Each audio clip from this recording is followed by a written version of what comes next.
KrossXoveR, we back.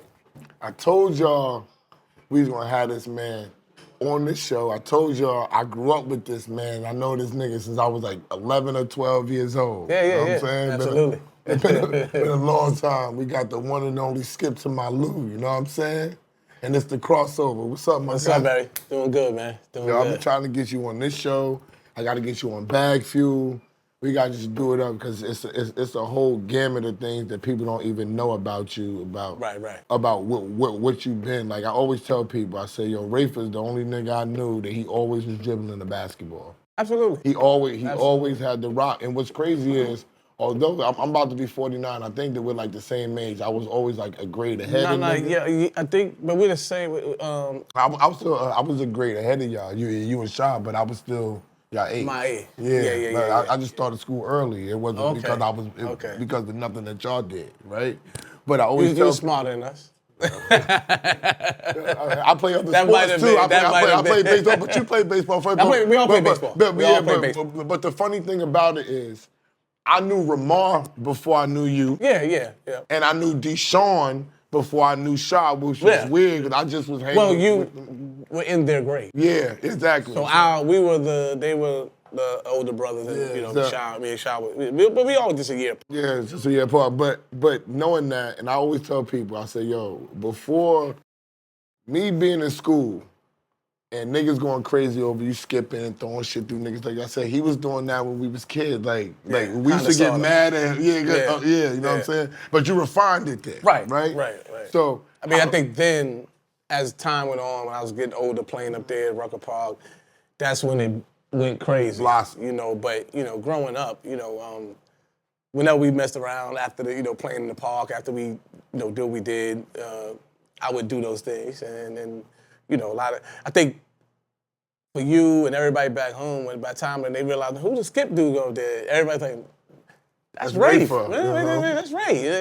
And I think that was the part that threw a lot of everybody off guard. It's like, by the time y'all got up there, because the name, the Skip to my Lou name was already everywhere. When I saw the tape, nigga, I saw the tape, and when they was telling me about this guy, and they say, yo, you gotta see this nigga, and I'm in Baltimore, and I put the tape in, and I'm like, that's Rafer. Yeah.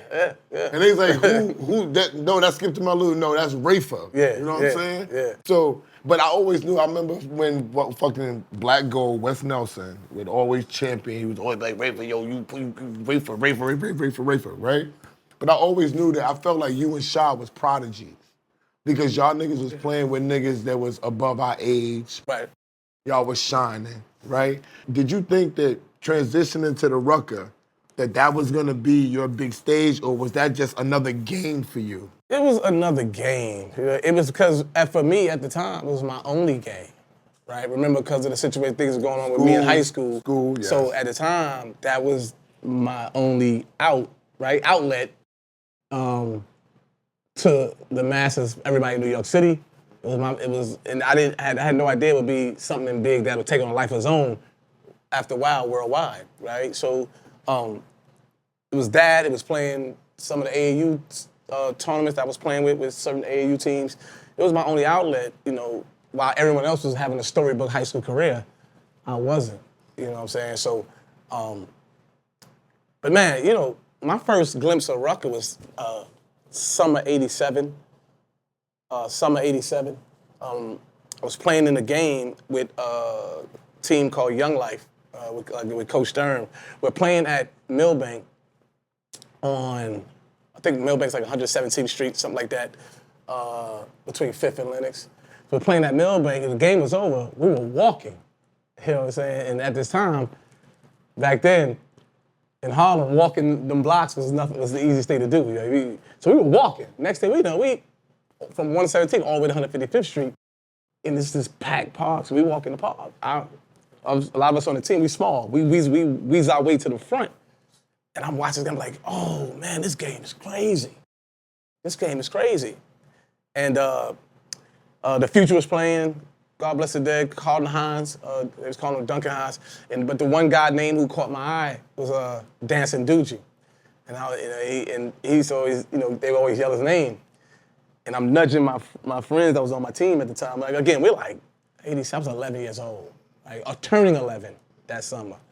And I was like, man, if I ever play out here, I want them to call my name like they call in Dan Seducci's name. I had no idea 4 or 5 years later, I'll be out there. You know what I'm saying? They saying my name like that. And not just in Harlem, but in the whole world. entire New York City The and world, man. Everywhere else. I had no idea because my dream at the time was I wanted to do what everyone else was doing. I wanted to be the high school star. I wanted to be, I wanted to go to college. Like everyone I watched before me. You know what I'm saying? And then how I started playing in there, Clario, my high school coach, took me up there. They were always putting some of the top high school guys in the city at that time. They put them in the Rucker tournament. And they took me up there one day and played. And they subbed me in the game, and I just was doing my little thing. You didn't even start. Nah, these guys, you talking about. You wasn't even starting. Now, some names that played, man, you got guys like Khalid Reeves. Okay. Jamal Faulkner. All these guys that there was like the guys in New York City and nationally. Like the list goes on. These names are Lawrence Pollard, Bud, he's coaching boys and girls now. Okay. All these guys was on our team. And it was one of them days where they had to go to school or whatever it was. Oh, shit. Right? And they were like, we don't have enough. So I had to get in no matter what. It was like 6 or 7 of us playing. So I had to get in the game. You had to get. It was like, believe it or not, my first name in Rucker name was the Energizer. Energizer. My first day. I tell everybody that's your original nickname. Because they like, that's when West would be like, yo, Rand, you ain't going, because he keeps going and going and going. They said, man, he keeps going, I tell people this, he keeps going and then it wasn't until I did the skip move, that's when they said, oh no, ladies and gentlemen, we got a new name, Tango and Cash. Like, we got a new name for him. And that's when Skip to My Lou came. Wow, I didn't even know that they was calling. I thought, I always tell people, nigga, us in Queens called him that. I didn't realize that they called you that, and then it filtered down. Then they changed your name and shit like that. They changed my name right on the spot, bro. Right on the spot. What about Slam Magazine, though, Skip? Like, the greatest point guard that you've never seen. I still got the magazine. It's crazy because I kept the magazine for years. Cause I said, when I see Rafer, I'm getting him to sign this shit and I'm gonna frame this shit and this is gonna be worth money. And every time I would see you, it would be like,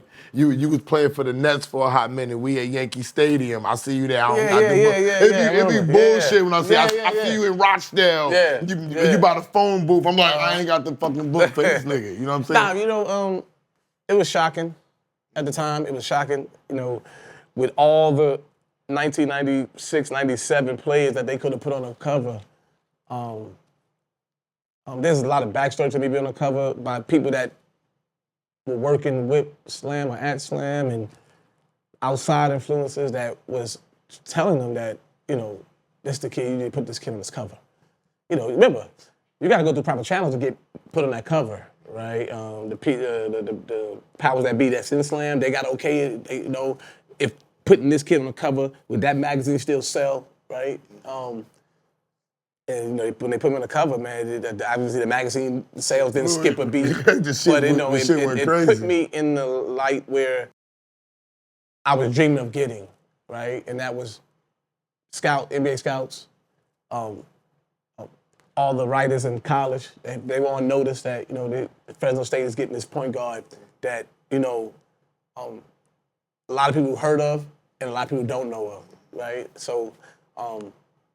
And it was just amazing, man. It's like I said, I was that year. We would play road games. I was at Fresno State. We would go on the road, and people in the other arenas would come up to me with the magazine, and it was like, wow, students, grown-up students, everybody coming to me, hey, son, I'm like, wow, this is just when I knew that. Okay, what did that feel like, Rand? Like, different for me, right? Because remember, Rand. I don't know why I call him Rand. You can call me Rand. No, stop. But people, you call me Rafer. No. People, so cool. I call you Rafer. Like, I don't call you Skip. I call you Rafer. Like, come on. Like, but it's different. We know each other. Niggas know me as Rand, call me Rand. Right, absolutely. But for me, it was different because I was treated as a star at 15, 16 years old. Yeah, you always was. So by the time I got, at this point in college, I'm 20, turning 21, right? It was just like It's just another day on Earth for me. It was just another day living life. Just hey man, you know, and being the kid I was, like people know, like everybody know that.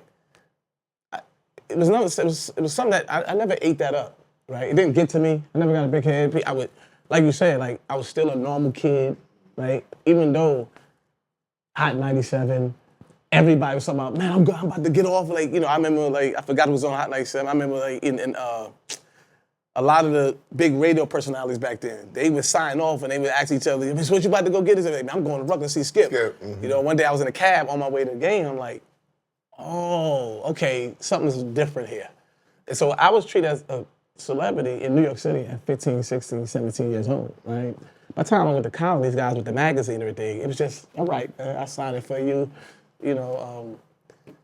because I still had my eye on the prize, right? And that's, people know, I was always dreaming of going to NBA. My man wanted me to ask you this question because I saw you try to do shit like this, but they said that you did this in the game, and niggas want to know if you did it in the game. Okay. Did you ever jump up, roll the ball down your back, and tip the pass behind your back? I didn't. I dropped it down my back. Okay. So it looks like it when you do it fast. So I went up, dropped it, and I just tapped it to my guy trailing behind me. Mm-hmm. You know, it was like a trial and error thing. I'm gonna try this. If it works, it works. If it don't, then I'm a total screw up there. A lot of that stuff. But what makes you think of doing some crazy? That's crazy. A lot of that stuff is thought of on the fly. Right? Even when I first did the skip move, I thought that during the game. Right? It's just, in looking at the scoreboard. Right? We up by 20. We're trying something to get these guys off their feet again. Okay. Right? That's all it was. You know what I mean? Remember, it's one thing about out there, we're playing hard, playing tough. But if we got the game in hand already, then it's time to do something, to get them off their feet. And I knew that, again, that come from going out there watching 87, 88, 89, some of them guys, right? I remember Future was the young guy out there, and he used to do things with the ball, like right when they knew they had to leave, he'll do his little dance and all that, but during the real course of a game, we get into it out there. You know what I'm saying? It's a tough game that we playing out there.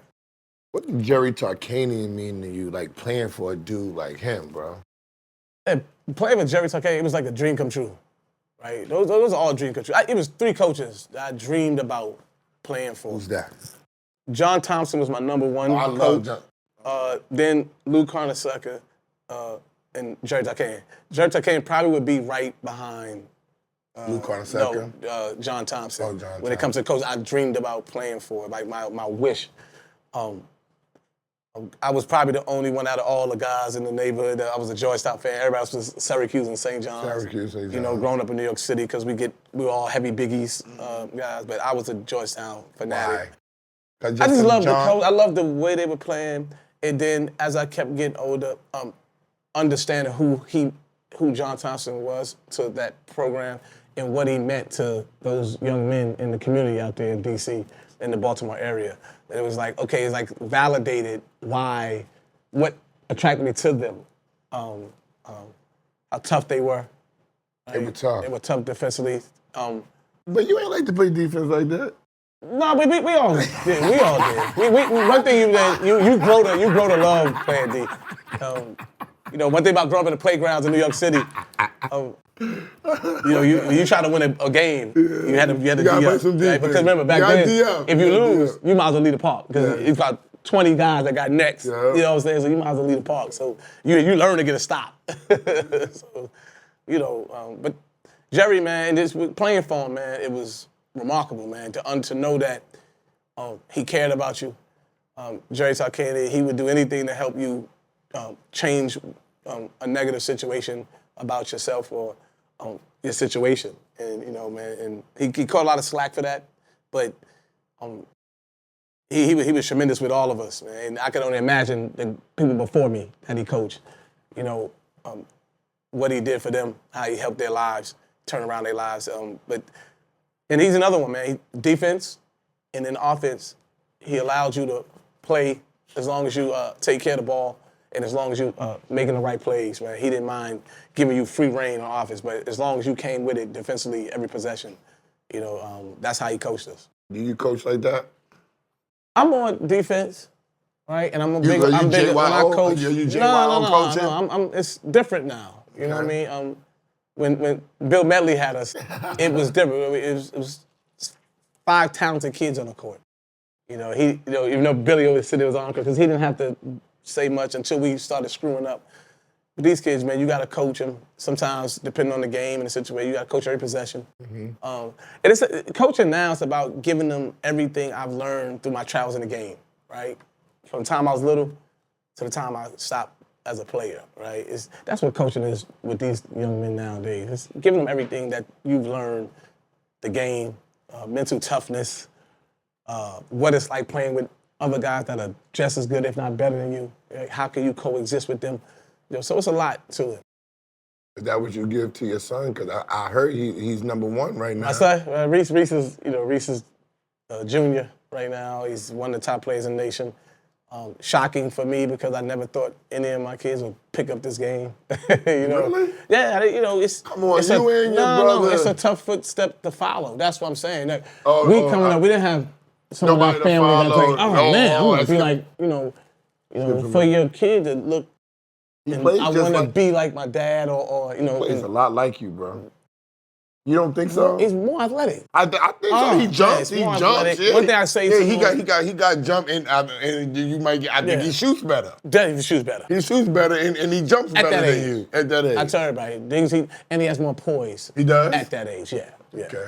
Yeah, But I mean, he got you coaching him, so he should have more poise with a father that's done it. I think for Reese, that's the one benefit I would say me being there and coaching is that, he understands the position, right? He understands the point guard position, and that's really, as the years were going on, that's what I wanted to instill in him, is that one beauty for you is you're gonna have a position, right?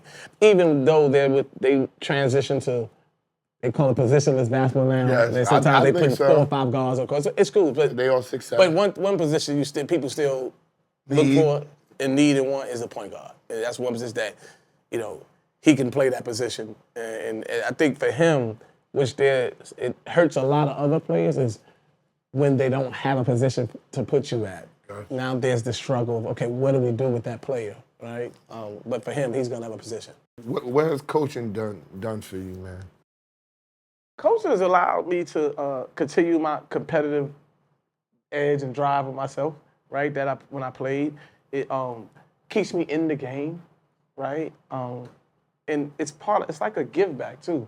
Like, so much of our lives, people say, man, well, giving back. When they talk about give back, they think they want to give money back to something. Like, help with your neighborhood and all that. But this is my give back, right? Is being able to coach young men and lead them, right? It's also help you with being a leader of men, a leader of young men, and a leader. And it gets you to teach the game, right? The beauty is watching them get better as a team, as individuals. You understand to let them know it has to be in that order, right? You really want to get better as a team than as a player. But when you alone with yourself and everything, you get better as a player first and then worry about the team, right? But you teach them the right way, man. And that's the beauty of it, man. Just teaching the game and helping them understand it's a difference in if you know how to play or you just playing ball, right? If you ask some kids, can you play ball? They're all gonna say, yeah, I can play ball. You ask them, you know how to play? They're gonna say yes, but they really don't grasp the question that you're asking. Of the pick and roll, the defense. Yeah. Do you know how to play? Do you know how to play? Knowing when to double team, knowing when to slide, knowing when to box. Do you box out or do you rely on your jumping ability? To competing and giving yourself a chance to win. Right? Yeah, at the high level. How does it feel watching your son do it though? I see you raising championships. When you came to New York, I was like, yo, bro, like I hit you like, damn, I really want to see your son play. Remember I said when I come back here, I'm coming back here for my birthday, so if you playing, I definitely want to come see your son play. How does it feel watching him win championships and doing it the right way? It's watching my son is like so surreal, right? You can't fathom as a kid growing up that you're gonna even have kids, right? more or less have a son following the same footsteps that you following.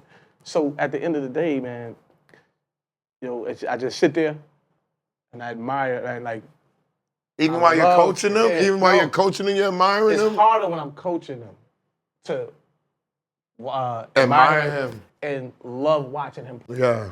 Right? When he's playing with his high school or he's playing with someone else, I can sit there like a proud dad and like, man, I really love watching my son play ball. What you like better, coaching or watching? Tough. Tough. Coaching and watching is almost the same right now. They're both up here. They're both up there, man. He looked like I watched him because somebody goes live on his phone. So when they go live on his phone, his mom is I'm watching. I'm watching it go live on his phone, and I'm telling you, he's entertaining. He's entertaining. Right. To watch. That's what I like about his game. You were entertaining to watch. Stephon was entertaining to watch. There's certain people that, some niggas are good ball players, and some niggas are entertaining to watch. They're smooth as hell, you know what I'm saying? And your son is one of those boys that he got a smooth-ass game, you know what I'm saying? Yeah, no, like I said, I love watching my son play ball, man. Like, it's just, it's just a sight to see for me. Like, coaching him is sometimes tricky, right? Because you never want him to, when I'm getting on him, I don't want him thinking dad is getting on me. No, it's coach getting on your point play, guard number 7 or whatever number. Time, there you go. That's it, right? But dad always loves you, regardless if you play this game or not, right? So those were the growing pains when I was coaching when he was young. Okay. Now, coaching him is making sure he's in command of the game at all times, right? That he understands time, score, and situation at all times, making sure he's in control of himself, right? And he has to realize that he is the leader of the team by position, by default, right? Because it's like the quarterback in football. He's the leader by position.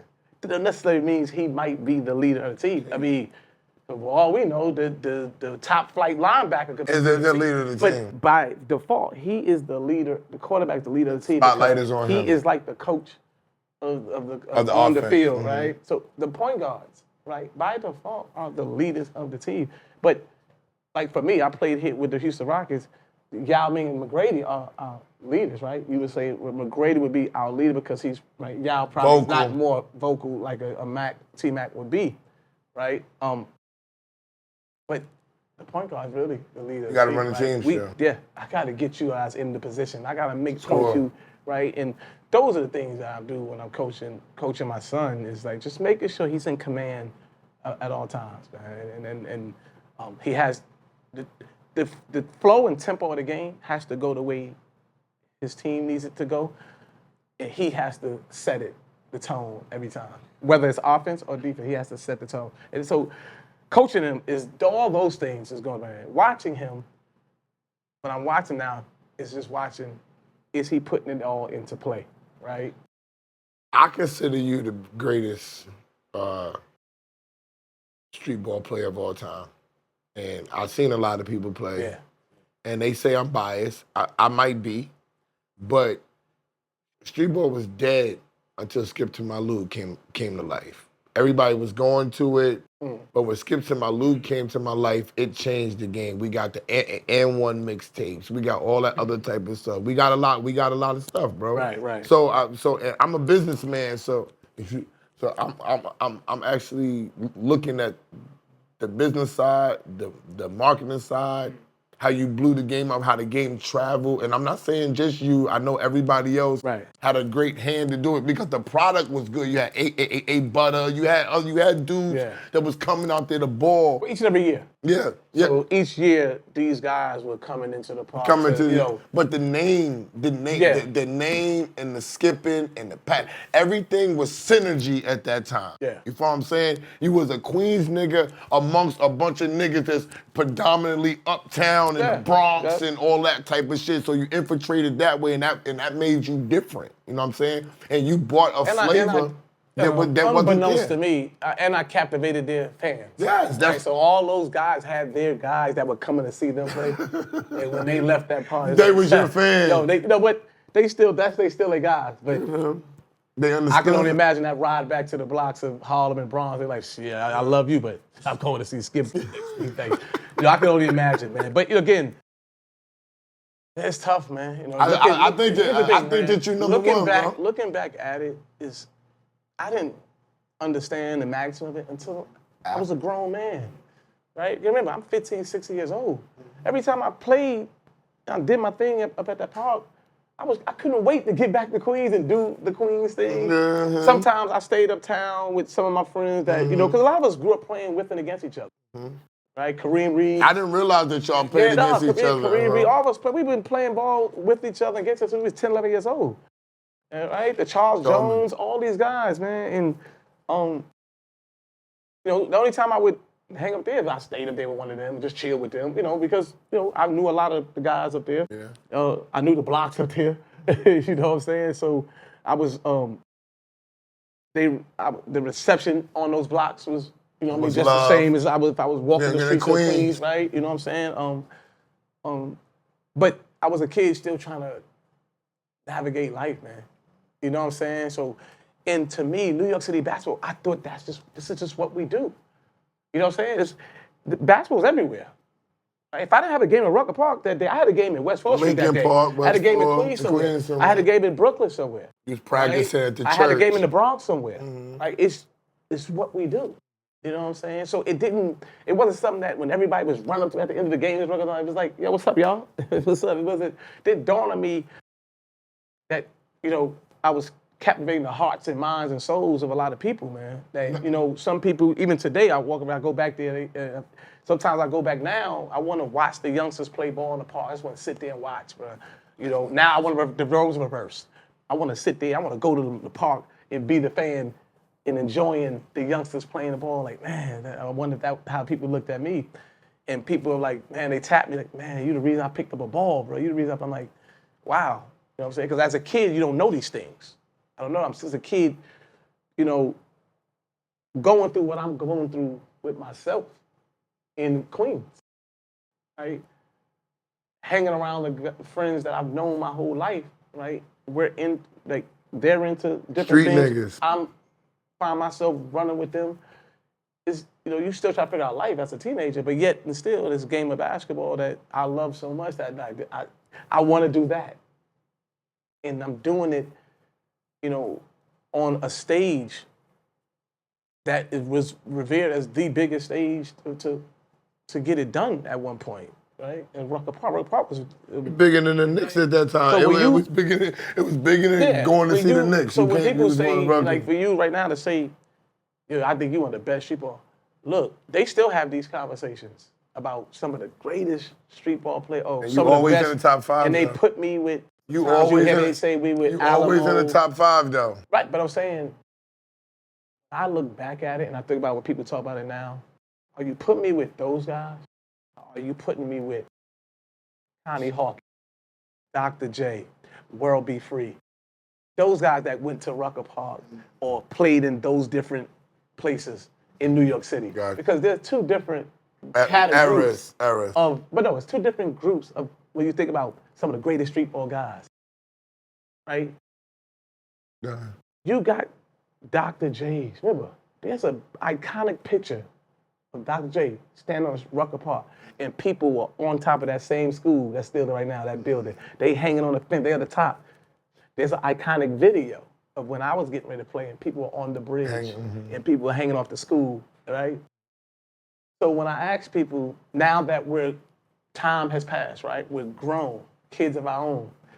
We can now talk without bias. And I'm talking about the guys that do the talking, right? Because when you talk about us, you still put me with some of the guys that were playing with me, that the era I was playing. They were good, like Alamo. Black Widow. Black Widow was a bad boy Uh-huh. out there, right? You talk about the A-Buzz, Kareem Reeds, all these guys. You name these guys, man, the list goes on. Future, all these guys. But when you think about it, and you sit down and think about it, are you putting me with Julius Erving. He played Streetball out there. Not Julius Erving in the NBA. Connie Hawkins when he played Streetball. Not They Connie play Hawkins in the Streetball. NBA. World B. Free when he played Streetball. Not World B. Free in the NBA. You gotta think about it for a second. Because those, the same way they gravitated the whole city to come to that park, that's how everyone is saying. I had the whole city. People coming from Jersey, Westchester County. I mean, I'm going to see Skip to my Lou. I mean, bro, I came up there and they told me that you was playing. And niggas like, you don't know Rafer, whatever. I'm standing outside. I'm telling you, he got so many memories. Yeah. He don't remember this shit, but this is different for me, right? He's walking in the park by himself. I'm like, this nigga, Yeah. I'm waiting for this nigga to come. And he's walking in the back by himself. Pause. He said, yeah, bro, pause. Pause. He said, yo, Ram, fuck you doing? I said, I came to see you. Yo, so come on, come and walk in. Yeah, come on. Yeah. It was the line where they yo, come on, walk Line in. down the Line block. crazy, yo, Yeah. come on, walk in with me. I said, I'm gonna go walk in my man real quick. And from that point, how everybody looked at me for walking in with him, I left, I said, Snipe. I called Snipe, I said, Yeah. this nigga a star now. I said, I ain't never seen. I said, he walked in. I seen only one other nigga walk in the park like that, and I was a kid, and I tell Ray it was Rod Strickland. That's what that remind me of. Rod dragging the sneakers, and he was like, you was there, Ram. Rod Strickland is iconic. It's funny. One day I was playing at Rucker Park, and Rod Strickland was sitting courtside, bro. And it blew my mind, bro. I said, man. Right? It's like a timeout or something. I'm like, yo. So I'm telling you, I'm like, yo, that's Rod sitting right there, bro. Like, dog, I always wanted to be like Rod, Mark everybody, Jackson, yeah. Kenny Smith.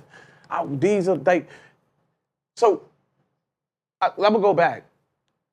The backstory to me walking in by myself. There's sometimes I would take the train by myself early to Harlem. I had a game in Rucker, right? Because I was going to knock on some of my friends' doors that played with me with Small Fry. But I played with Young Life with Coach Sturm. I played Riverside with some of these guys when I was 11, 12, 13 years old, 14. I used to play with some of these guys. So I spent a night at some of these guys' house up there. Like, so sometimes back in them days, if I had a game on a Saturday morning game, so I might have a game at Citywide. If I play Winter Citywide.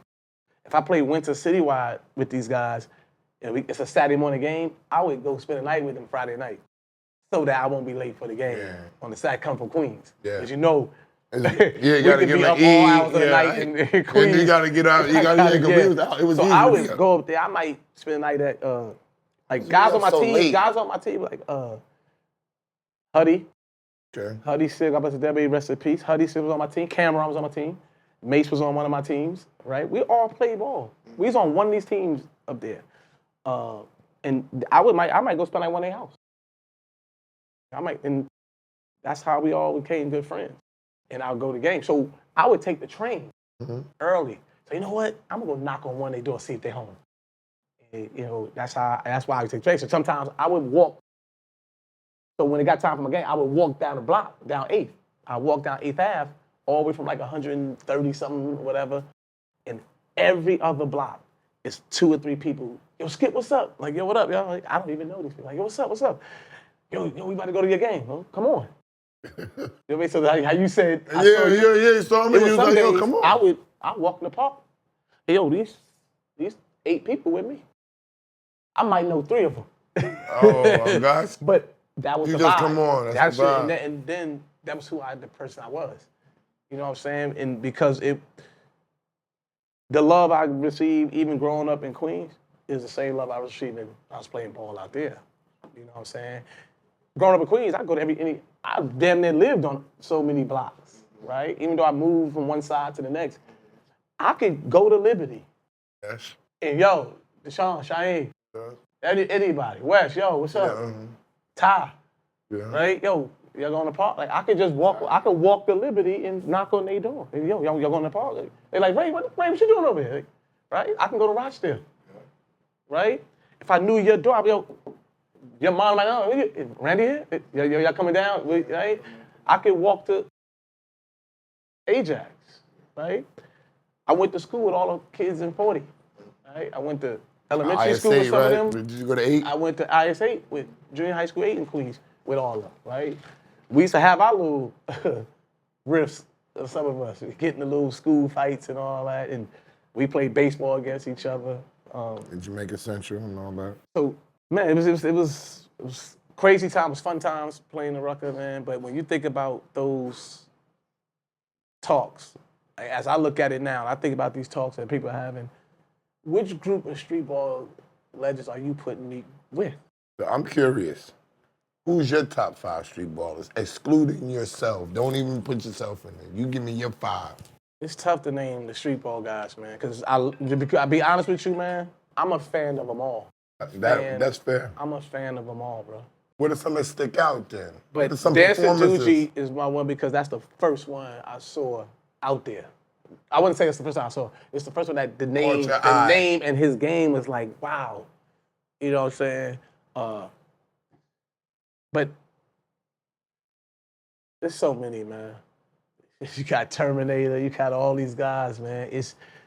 I'll never ever try to have a top 5, man. But some of these guys' names, they stuck out. Master Rob is definitely. Everybody says Master Rob. Right? Like, he's another guy. Master Rob is another player name that, which group are you putting with? When it comes to streetball, are you putting them in the same group with me? Yeah. You know, but that's the thing I want to ask people, right? I want to ask the Master Rob fans one day. You know, next time I go to New York, like, yo, which group you putting him with? You putting him with me and Allen? That might be the question. Instead of the top 5, what group are you putting them in? Yeah, because there's different eras of groups, but there's some of us that really have captivated a whole entire city. You could almost say a state. But I mean, Skip to Malou, not Rafer, Skip to Malou captivated the world. We talking about Europe, but that's why I say now it might have been because VHS tapes was popping at that time and they didn't have that. It might have been the N1. It might have been the whole company, like all y'all niggas was fire. You know what I'm saying? So when you got a whole bunch of motherfuckers that's fire and the competition is high, you got the pros coming. You had the pros saying, my nigga, I gotta test my game at the Rucker. Right. That's different.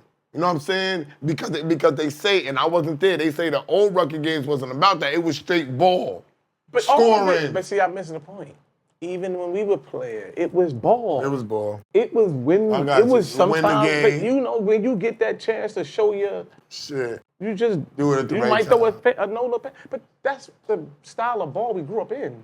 But didn't you do that in a regular game though? You didn't wait. But like you wasn't waiting till it was time to shine. No. It could be in the heated part of the game and you do something crazy. Absolutely. That's the difference. That's the difference, Ray. But also, the confidence of knowing that play what I'm about to try I'm gonna succeed with this, right? I'm gonna complete the play. Remember, you could do all that and throw the ball out of bounds. You could miss the layup. I could dish it to somebody, he blow the dunk. But the confidence to do that, knowing that this is gonna work. You know what I'm saying? Because we've been doing it for so long. We've been doing that, playing a style in the city for so long that it was second nature. Did you ever doubt that you was ever gonna make it? Well, only doubt. The doubt came in when part of high school, because I wasn't attending school like I should. Doubt came in there. And then when you realize you got to go to junior college, when everyone else is going to university, all my peers is going to play, a little doubt comes in there. But you didn't never just sit and say, like, I'm in junior college because I didn't go to class. No, I know that. So, but you're still, now you're a step behind all the others that did it the way, right, that I played with and against. I was with them already. Right, I'm playing with and against, and you're like, they're going about it the way that I should have gone about it, right?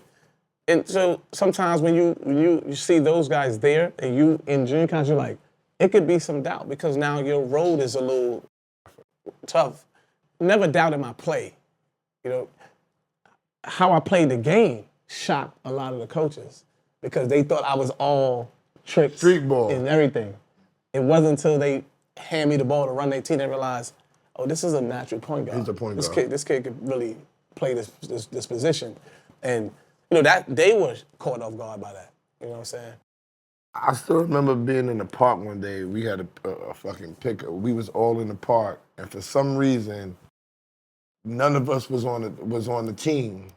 It was me, you, Shaw, Stein, three brothers. For some reason, just this one day, nobody was on the team, and niggas paid our ref fees, and we played the game or whatever. And I always remember this one pass that you gave me. I won't ever forget it, right? For some reason, it just like laid in the air. Like, he didn't pass it to me. I made the right cut to the basket, and however he laid it, he didn't pass it. It was just laying in the air, and it just landed in my hand. I won't ever forget that shit. And I remember saying, Sha, you don't pass me the ball like that.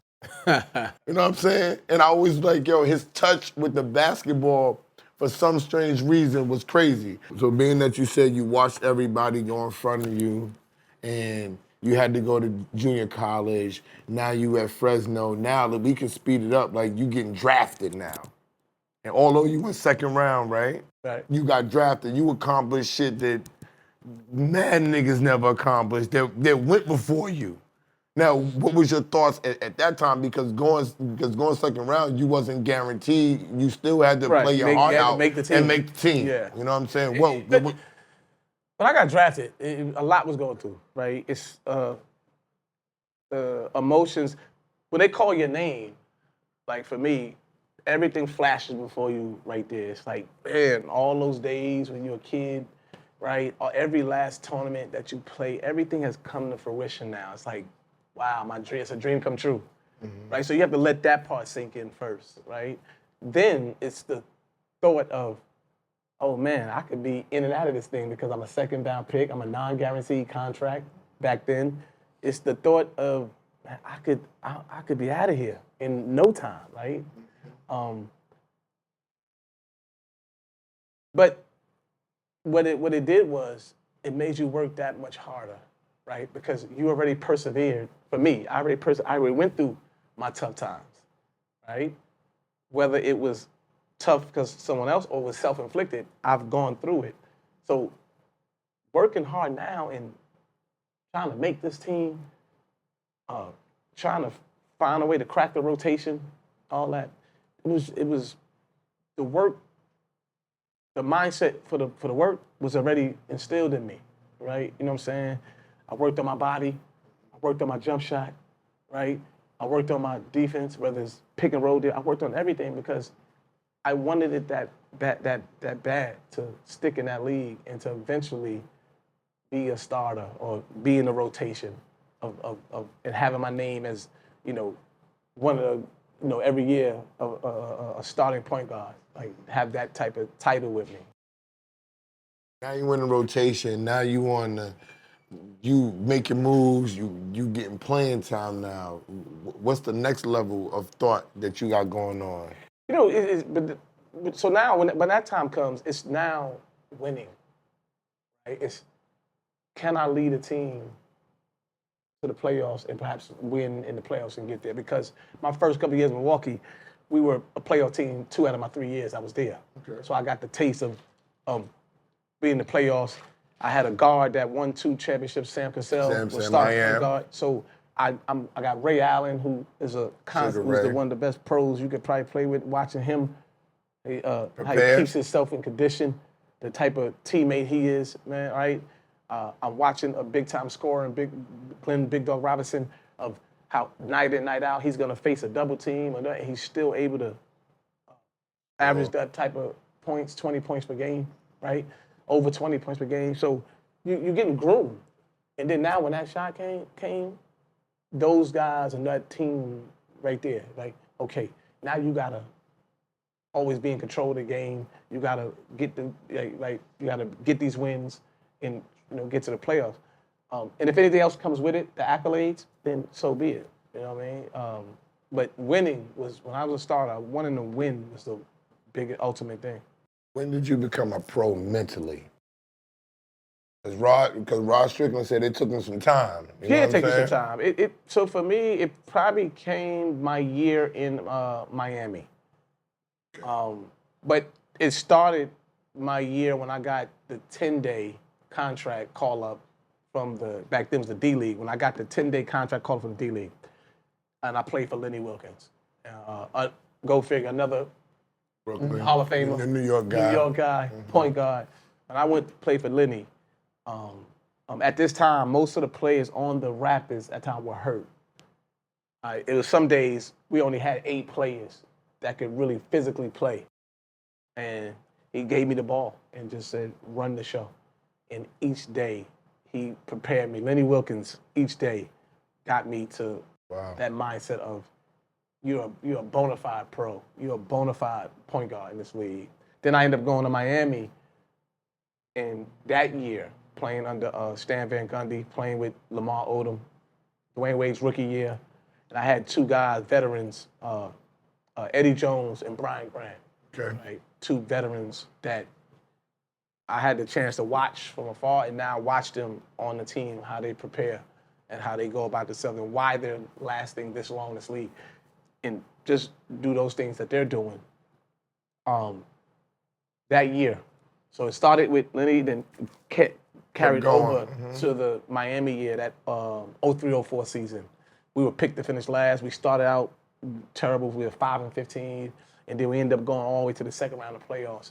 And I was coming off the bench that year, but I was playing starter-like minutes. Okay. I think I averaged like 31 minutes a game. That's a lot of minutes coming off the bench. Yeah, so I was playing starter-like minutes.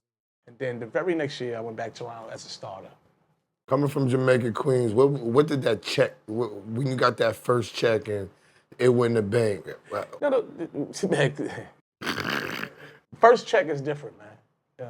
Remember, at that time, I think I was only making like, my first year in the NBA was like 200-something thousand, 230 That's it? Yeah. I had a 1-year deal, 230-something thousand. Word. Yeah, I was, for that. Not saying that that's not a lot of money, y'all. I'm just talking about basketball playing and what they playing now. That you would be surprised that he got $236,000. Years before me, they weren't even getting that. Yeah, because Rod said he was first round or whatever, and his first deal, his first contract was 3 years, $1.2 million. Yeah. That's only 300. I was like, Rod, 300. He's like, yeah, nigga, it was 300. They're like 400,000, something, something crazy. I'm like, wow, do you have to pay your manager everything? You put it in perspective. We still were the breadwinners in our family. Mm-hmm. We still make the most of our family, right? But the first check for me, wasn't like I thought about. You was used to making money by that time? It was not even that. You grow up in an environment you're used to being around money. See the difference? Yeah. So when you get that, you're like, all right. It's my turn. There's some bread. I know niggas that got more bread than this. I understand that it wasn't the kind that I'm trying to get to. We got you. Right? It's just the beginning. I have to get where I need to get to, right? And so I didn't really think much about it, but it was security at the time, right? More money I ever seen it, right? For myself, right? But that was then. You on the big stage now. You with the Magic. It's playoff time. You got a house in front of you. You know what I'm saying? You got a house in front of you. I like to lead up to that question. And then you decide to go back to South Jamaica, Queens, Rafer. Let me say this, man. Shout out to Eddie House, man. That's my guy. I got a chance to make amends with him this past summer. But why is this? But like that was a serious thing. Like I didn't realize how serious. And he was my guy. That's the crazy part about it. Eddie, throughout our career, whenever we were in each other's city, we always was like, "Yo, what's up?" Right? I remember I was playing Milwaukee. I wasn't getting playing time. I think Eddie was getting some playing time at the time. I was in Milwaukee. He came to Milwaukee. We went out one time, so hung out. You know what I mean? So it was one of the things I thought he said he made, because Eddie's a guy that he gonna let me know he in the building. He make a shot. But I had thought that Eddie, he made a shot and said something crazy to me. So it was like a reaction, like, man, what the hell you just say to me? Man, come on down the court. Uh-huh. So no lie, man. When after it was over, and I looked at Eddie, I'm like, that's Eddie House. Now that's not Eddie. Eddie's not doing that. Eddie makes shots like, he's not directed. Not directing it at you. He's just celebrating himself. I bugged out. But the good thing, man, is for me, so many years went by and I finally got a chance. I saw his son, and his son is he got 2 sons that they're phenomenal basketball players. One of his sons getting recruited high. My team, my AU team, and his son's team both were on the Puma circuit this past year. Yeah. and I had a chance to see. So I was going to his son's Games. Oh, go on purpose to go see No, him? his son was the leading Oh, scorer. he's killing. Oh, he's killing. His son was getting 30, Yeah. 35, right? I saw him, and I was like, yo, and I'm going to tell you why I felt comfortable going up to him. I was like, yo, do me a favor. Can you call your dad real quick? He handed me the phone. I'm like, yo, Ed. I was like, yo, so Eddie has the phone thinking it's his son. He's like, yo, what you want? I was like, yo, Ed, what's up, man? He's like, yo, who this? I said, yo, Skip, man, it's Rafer, man. I just wanted to apologize to you, brother, because, I never got a chance all these years have gone by to apologize to you, man. And he was very receptive, like, yo, Skip, man, appreciate you, brother. And when this particular son was a little kid, I was coaching my AAU team in Vegas. We get to the game. There's a game on the court right before my AAU team is about to play. A young team comes in, sits right next to me. And I'm sitting there watching the game. I asked the kid, yo, when y'all play? He said, nah, we here watching our older team. I said, oh, that's cool, man. Y'all supporting y'all team. Coach comes and sit down and says, hey, young fella. So now the kid I'm saying it to, I don't know who he is at the time. Coach comes in and goes, hey, young fella, you know who you sit next to? So I like, nah, he don't know. He said that. So I'm old now, man. He'll, I'm not today's player. The coach goes, man, that's the guy that slapped your dad. What? And I go, no. So I'm like, nah. I'm like, no. Yo, what? So I put my arm around him. I'm like, yo, man, I love your dad. Your dad's my guy, man. Please tell your dad. What? That, yeah. Fast forward to this past summer. This kid is a Same star. kid. He's a killer. He's one of the top players out on the West Coast in the nation.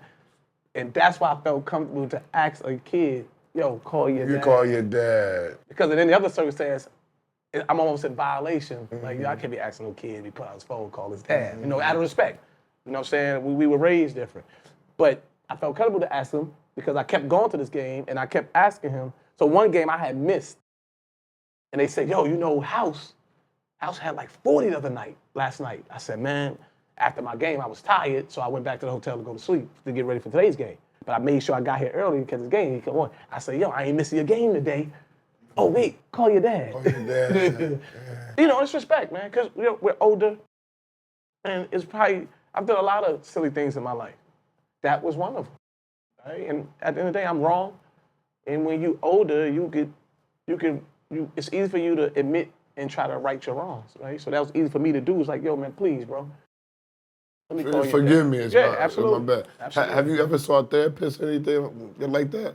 Nah. You know what? Just do your own it's come with maturity. self-awareness? It comes with maturity, man. It's understanding. And when you've gone through things, when you put yourselves in situations where you were wrong, you grow up and you mature and realize, you know what, man? I could come to you as a man. Oh, my bad, bro. I'm wrong, man. I don't think that, and you correct me if I'm wrong, when we were younger, we were that cerebral with the game. I feel like because you were a pro, and you were, and as I'm listening to you, I'm like, this motherfucker was coached by Clarion High School. What was the Young Life coach? Cause Durham player. He was and Durham was young. Yeah, but he was so still. when Durham was coaching us, Durham might have been like. But he had y'all, 19, and everybody talks about it because it wasn't because Dez was coaching with Young Life too at that time, right? Dez was Queen. No, was Dez? I'm not sure. Young Life? I'm not sure. So remember, at one point it was a Queens Young Life. Oh. And there was a Brooklyn Queens Young Life. Okay. We branched off. Got you. And when I went uptown, it was a bunch of coaches. Like, salute to Coach Bingo. When I was with Young Life, Coach Bingo was coaching with us. Who else? So you played at the church too, right? You played at the church, right? We moved to the church. Yeah, I mean, so Young Life, but you were surrounded by great ball players, great teams. You had a lot of coaches. You had Tarkanian, you had Clary, you had Lenny Wilkins. But what got me to the Van point Gundy. is thinking like this was watching all the guys. Even when Queens, right? I could watch Khalid. I could watch Kenny Anderson. I could watch Dave Edwards. Yeah. Right? And easy for us to watch Dave. God bless his soul. May Dave rest in peace. He was home. He's right around the block right from there. us, right? Yeah. We could go around the corner. That was my guy. That was my guy. If need be, I could knock on Dave's door. Yeah, definitely. Right? Kenny Anderson, Kenny Smith, Mark Jackson, right? We could watch these guys and learn every day. We learn from somebody. the high school guys at the time, along with Kenny Anderson, Dave at the time. You had Derek Phelps. You had Adrian Autry. You had Dave Kane. Yeah, David So we had Kane. so many guys that were point guards. Right? You think of some of these names. You think of a guy like Dave Kane.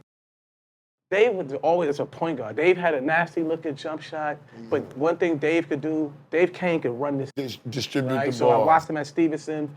He's playing with the big fella Ant Pell, and back then. If you had a top point guard and a big man, you were a hell of a goddamn high school basketball Yeah. in New York City, because it's not unheard of. These two guys were, Stevenson High School, they were good, but these guards, man, these guards were good, man. Right? They don't get enough. There's not enough room for us to talk about all the point guards in New York City, right? So many of these documentaries, I happen to be on probably all three of them, but I always salute these guys because I watched them and I learned so much from them every time I went to watch. And I was a kid that would get on a train by myself and go to these games. Man. You know what I'm saying? But that says a lot, Rafe, that you're on every documentary. You're on every person's list. So I understand you being humble about it. I get it. But the proof is in the pudding. You know what I'm saying? Absolutely. So I'm still going to say Connie Hawkins and all them. I'm not going to disrespect anybody. I think they all was great. Don't disrespect them, dude. No, there's no disrespect, but I'll still say, not because I'm from Jamaica, Queens, I still say Skip to Malou is number one. So my last question is, what does Jamaica, Queens mean to you, bro? When I just say the name, what comes to your mind? Man, Jamaica, Queens means toughness, perseverance, patience.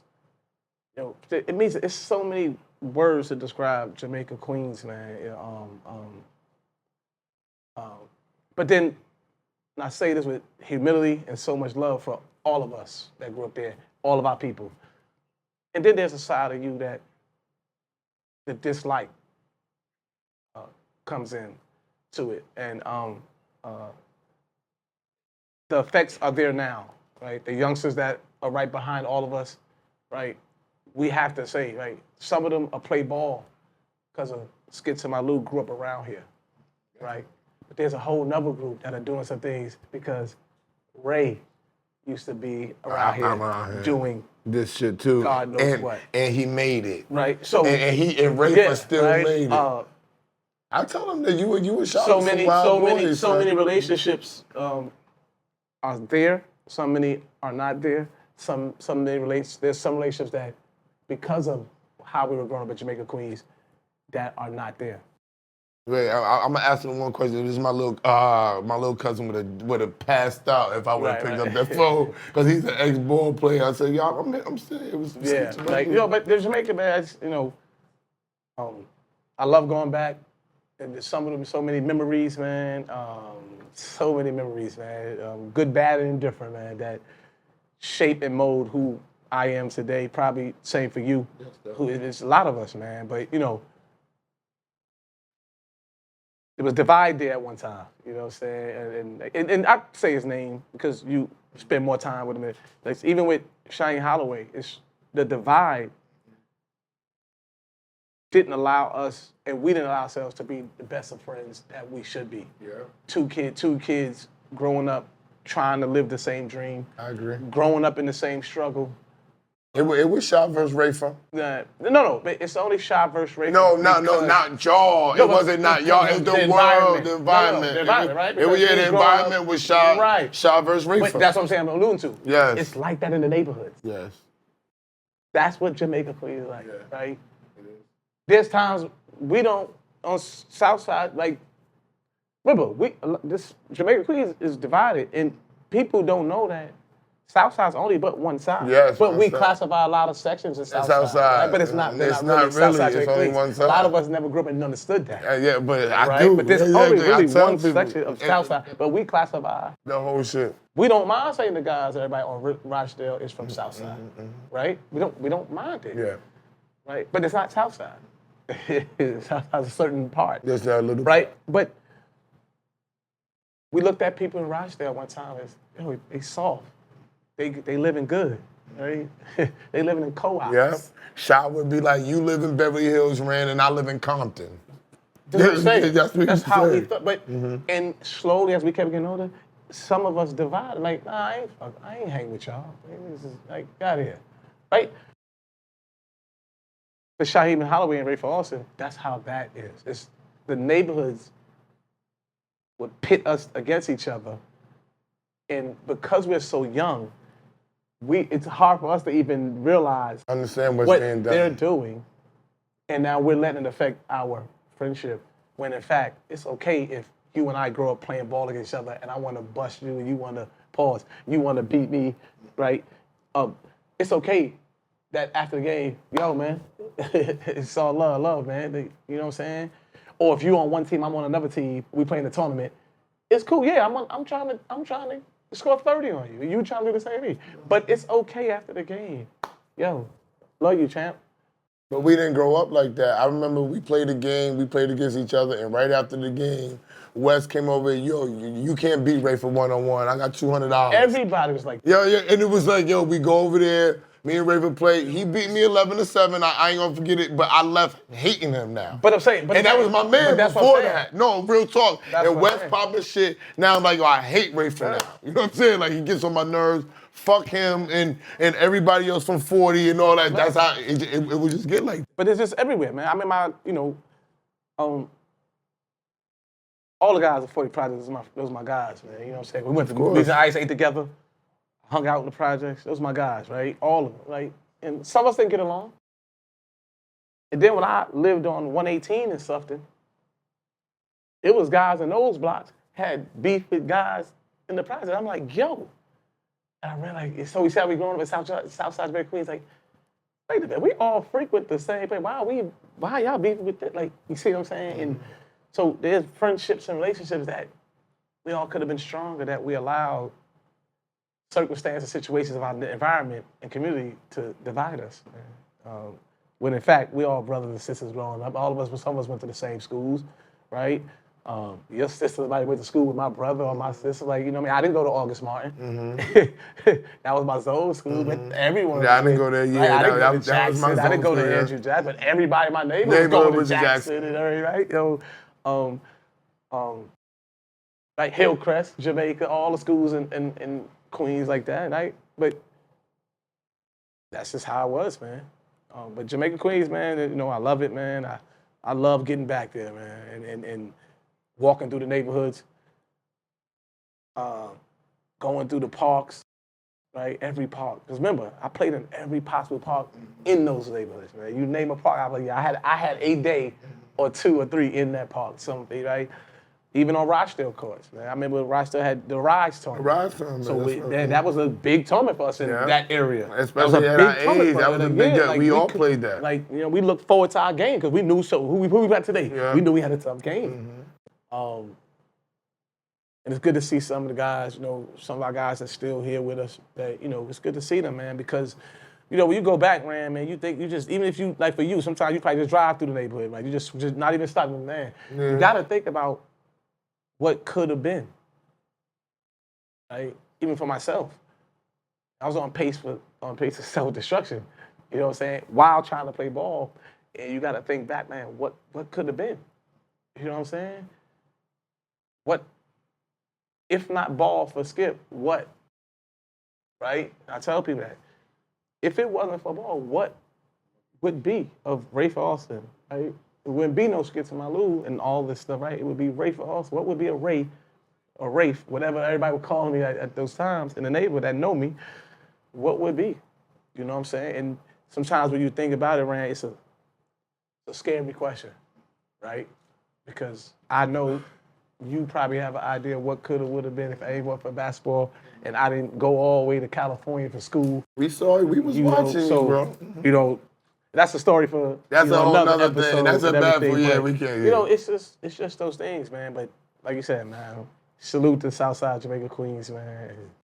Well, I'm just glad. Shout out to the guys, man. I don't know what. Maybe when you come back or you come up there and we get to do the bag field, get to do the other side of it, because this was purely the basketball side of it. Absolutely. The whole mental side of it and everything that you've gone through and how you got here. But I know. That's why, like, when I watch certain things, Sha went through a lot of shit too. Absolutely. So it was like two fucking polarizing figures in that's my one guy, little man. land I love Shy, that were man. both going through different things in their whole life and still having to navigate playing ball. Yeah, man. I love Shy, man. I As love young his brother. niggas. I love his mom, man. You know, that's a couple of times, man, just being in the, I would be driving through, while I was in the NBA, man, in the summertime, I might drive through the neighborhood, man, and man, run into Shy's mom, man, and jump out and say hello, man. And it's so cool, man.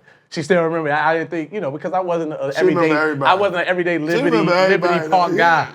And, you know, it was no, but like that, because a lot of my kids' parents very seldom remember. I remember they remember one time I came to the house, right? You know what I'm saying? So, you know, I might have came over there 5 times, right? But we all went somewhere together. Played ball somewhere together, you know what I'm saying? So, you know, I remember the Wesley Nelsons, the Colin Walker, Brian Walker. Those were like when we would tag along with them and go to a tournament, you know, and by default, again, they had to act as if I owed the brother, whether they liked it or not. Because we, you know, all of us youngsters, listen, you know. Shout out to B Walker and Colin Walker all the time. So it was fun, man. It was fun, man. And then I got a chance to see Colin in Orlando. Yeah.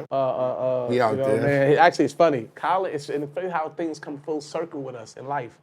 Colin's mom was working in the arena at Orlando when I played in Orlando. Wow. And every day I go to my game, I would see her, or she would make it her duty to make sure she said, hey, you know.